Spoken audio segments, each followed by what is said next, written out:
12ই ফেব্রুয়ারি বাংলাদেশের জন্য এক ঐতিহাসিক দিন।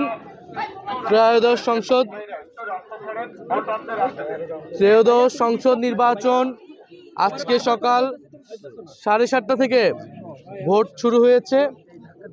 আমি এই কেন্দ্রে, রহমতুল্লাহ কলেজ, এই কেন্দ্রে আমি আমার ভোট প্রদান করলাম। আমার জীবনের প্রথম ভোট আমি প্রদান করলাম।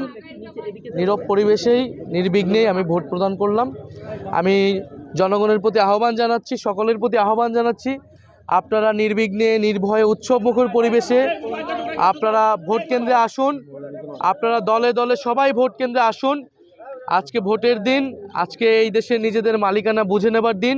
16 বছর সুষ্ঠু নির্বাচনের সুযোগ ছিল না, আমাদের আজকে সুযোগ এসেছে এই ভোটাধিকার প্রয়োগের মাধ্যমে গণতন্ত্রকে প্রতিষ্ঠা করার, গণভোটে হ্যাঁ প্রদানের মাধ্যমে সংস্কার প্রক্রিয়াকে বাস্তবায়ন করার এবং 11 দলের পক্ষে অবস্থান নিয়ে বাংলাদেশকে এগিয়ে নিয়ে যাওয়ার। আপনি নির্বিঘ্নে ভোট দিয়েছেন, তবে দেশব্যাপী গতকালকে অভিযোগ ছিল বিএনপির বিরুদ্ধে।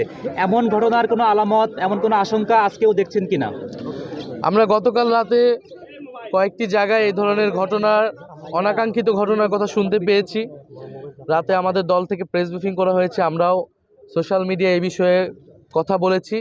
আমাদের বিভিন্ন প্রার্থীর সমর্থক, তাদের উপরে হামলা করা হয়েছে। কুড়িগ্রামে আপনারা দেখেছেন, আতিক মুজাহিদ, নোয়াখালীতে হান্নান মাসুদ, হাতিয়াতে, এছাড়াও এরকম কয়েকটি জায়গাতে, আর হাসনাত আবদুল্লার এলাকায়, কুমিল্লা 4 দেবিদ্বারে, সেখানে কিন্তু ক্রমাগত কয়েকদিন ধরে একটা ভীত সন্ত্রস্ত পরিবেশ তৈরি করে রাখা হয়েছে। ফলে অনেকগুলো জায়গাতে, ইভেন আমার এই ঢাকা 11 আসনেও গতকাল রাতে অনেকগুলো জায়গায় আমাদের যে ক্যাম্প বসেছে ভোট কেন্দ্র সংলগ্ন, সেই ক্যাম্পে কিন্তু হামলা হয়েছে, বন্ধ করে দেওয়া হয়েছে। ফলে এই প্রতিকূলতাগুলো কিন্তু এসেছে। আমরা এই প্রতিকূলতাকে বেশি ফোকাস করছি না, আমরা ভোটে আসার জন্য আহ্বান করতেছি। কারণ আমরা চাই না এই ভোটের দিন কোনো ধরনের অনাকাঙ্ক্ষিত ঘটনা ঘটুক। আমরা চাই মানুষ ভোট কেন্দ্রে নির্বিঘ্নে আসুক। যারা এগুলো করতেছে, আমরা মনে করি মানুষ ব্যালটে তাদের বিরুদ্ধে রায় দিবে, ব্যালটেই মানুষের জনরায় প্রতিফলিত হবে। এবং প্রশাসনের প্রতি, সেনাবাহিনীর প্রতি, মিডিয়ার প্রতি আমাদের করজোড় অনুরোধ থাকবে, আহ্বান থাকবে। আমাদের এত আন্দোলন, সংগ্রাম, আত্মত্যাগ সব কিছু ব্যর্থ হয়ে যাবে যদি ভোট সুষ্ঠু না হয়। তা আমরা আশা করব তারা নিরপেক্ষ আচরণ করবে।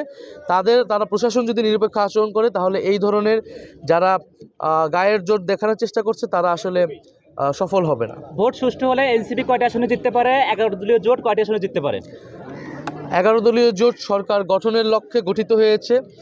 আমরা মনে করছি আমরা সরকার গঠনের দ্বারপ্রান্তে রয়েছি। ফলে সেই লক্ষ্য, সেই আত্মবিশ্বাস নিয়ে আমরা কাজ করছি। ইনশাআল্লাহ যদি ভোট সুষ্ঠু হয়, জনগণ নির্বিঘ্নে ভোট দিতে আসে, ব্যাপকভাবে উপস্থিতি নিশ্চিত করাটাই আমাদের এই মুহূর্তে প্রধান লক্ষ্য। সাধারণ মানুষ যাতে ব্যাপকভাবে ভোট কেন্দ্রে উপস্থিতি দেয় এবং আমরা ভোট কেন্দ্র পাহারা দিব। ফলাফল না নেওয়া পর্যন্ত আমরা ভোট কেন্দ্রের সামনে থাকবো, মাঠে থাকবো। তরুণদের প্রতি সবাইকে আহ্বান জানাচ্ছি। এখন পর্যন্ত যে পরিস্থিতি, তাতে নির্বাচনের ফলাফল যাই হোক, আপনার সেটি গ্রহণ করতে কোনো সমস্যা হবে কিনা? অবশ্যই আমরা জনরায়কে মেনে নিব। নির্বাচন সুষ্ঠু হলে, আমি গতকাল রাতেও বলেছি, এখানে নির্বাচন সুষ্ঠু হওয়ার অনেকগুলো ক্রাইটেরিয়া রয়েছে। এটা আমি বললাম, আর একদল বললো, তার মুখের কথা সুষ্ঠু বা নির্বাচন ভণ্ডুল হয়ে যাবে না। এখানে আপনারা মিডিয়ারা রয়েছেন, সোশ্যাল মিডিয়ায় পর্যবেক্ষণ হচ্ছে, সোশ্যাল মিডিয়া সাধারণ মানুষ কিন্তু তার কমেন্ট করবে। প্রচুর বিদেশি পর্যবেক্ষকরা এবার কিন্তু এসেছে ব্যাপকভাবে, প্রচুর আন্তর্জাতিক মিডিয়া রয়েছে। সার্বিকভাবে আমরা কিন্তু বুঝতে পারবো ভোট আসলে কতটুকু সুষ্ঠু হচ্ছে, কতটুকু হচ্ছে না। এবং সেটার ভিত্তিতেই ইনশাআল্লাহ আমরা জনরায় যেটাই হবে সেটাকে আমরা মেনে নেব। আমরা জয়ের ব্যাপারে আত্মবিশ্বাসী, তবে জয় পরাজয়ের থেকে গুরুত্বপূর্ণ হচ্ছে আমাদের কাছে সুষ্ঠু নির্বাচন, জনগণ যাতে তাদের ভোটাধিকার প্রয়োগ করতে পারে, এটাই আমরা নিশ্চিত করতে চাই আজকের দিনে। এলো খবরের কাগজ, নিখাত, নির্ভীক, নিরপেক্ষ।